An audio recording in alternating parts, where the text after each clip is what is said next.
पहलगाम हमले को लेकर एनआईए की शुरुआती जांच के बारे में एक बड़ा खुलासा। इस रिपोर्ट से बड़ा खुलासा हुआ है। पाकिस्तानी आतंकी संगठन लश्कर, आईएसआई और पाक आर्मी की साजिश के सबूत मिले हैं। जांच में सामने आया कि आतंकियों ने हथियार बेताब घाटी में छिपाए थे। एनआईए की प्रारंभिक जांच रिपोर्ट में पीओके का भी जिक्र हुआ है। आतंकी पीओके में अपने हैंडलर के कांटेक्ट में थे। एनआईए डीजी के नेतृत्व में बनी प्रारंभिक जांच रिपोर्ट के बारे में एक जानकारी आपके सामने। डीजी एनआईए प्रारंभिक जांच रिपोर्ट गृह मंत्रालय को सौंपेंगे।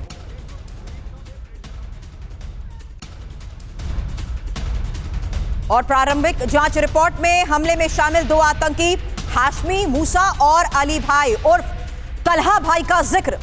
हाशिम मूसा और तलहा भाई पाकिस्तान के नागरिक। आईएसआई के इशारे पर लश्कर के हेडक्वार्टर में साजिश रची गई। पाकिस्तान से दिशा निर्देश मिल रहे थे। आतंकी पाक हैंडलर्स के संपर्क में थे। इसी प्रारंभिक जांच को लेकर एक और बड़ी खबर यह है। Welcome to Saptagiri NPS university. Admissions open for BE, BCA, MBA and MCA for the academic year 2025-26. Enroll now. इस रिपोर्ट में OGW की भूमिका का भी जिक्र है। ओवरग्राउंड वर्कर्स के कॉन्टैक्ट की एनआईए ने लिस्ट तैयार की है। OGW पर प्रशासनिक और अदालती कार्रवाई की तैयारी की जा रही है। प्रारंभिक जांच रिपोर्ट में एनआईए ने करीब 150 लोगों के बयान दर्ज किए हैं। मौके से मिले खाली कारतूस एफएसएल को भेजे गए, जिनकी रिपोर्ट आनी बाकी है। 3D मैपिंग, रिक्रिएशन की शुरुआती रिपोर्ट भी इस प्रारंभिक जांच रिपोर्ट का हिस्सा है।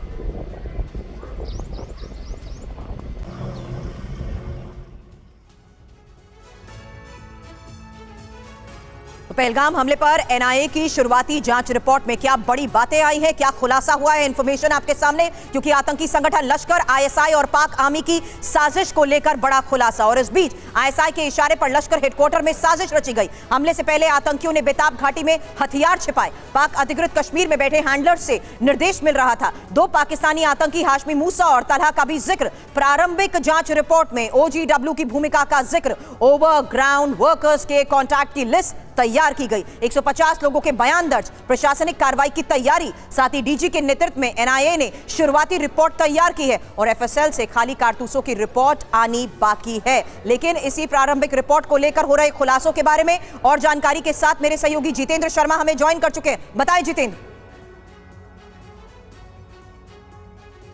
जी बिल्कुल, देखिए इस पूरी प्रारंभिक रिपोर्ट के अंदर 3 मुख्य चीज़ें हैं। सबसे पहले OGW यानी कि ओवरग्राउंड वर्कर की क्या भूमिका थी। इसमें साफ तौर पर बताया गया कि आतंकियों की पूरी मदद की इन्होंने और इसके अलावा उन्हें लॉजिस्टिक प्रोवाइड करवाया।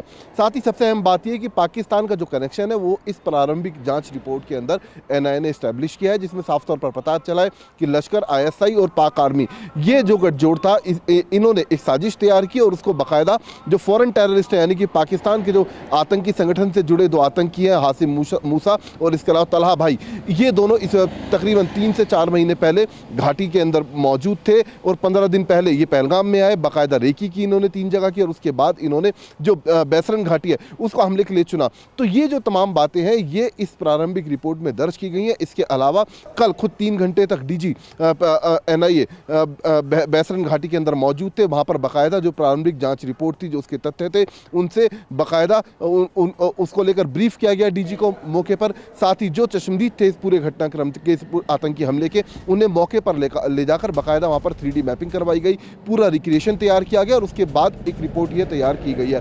तो कहा जा सकता है कि एक शुरुआती जो जांच रिपोर्ट है उसमें कहीं ना कहीं पाकिस्तान आर्मी, पाकिस्तान आईएसआई और लश्कर तैयबा का जो गठजोड़ है और जो इसका हाथ है वो पूरे तरीके से अब एस्टेब्लिश हो चुका है और जल्द ये जो जाँच रिपोर्ट है एनआईए डीजी MHA के सामने पेश करेंगे। आज भी श्रीनगर के अंदर मौजूद है एनआईए डीजी सदानंद दाते और लगातार अपने अधिकारियों से पिछले दिनों जो जांच हुई उसकी ब्रीफिंग ले रहे हैं। प्रारंभिक जांच रिपोर्ट जिसमें लश्कर और आईएसआई के सबूत मिल चुके हैं।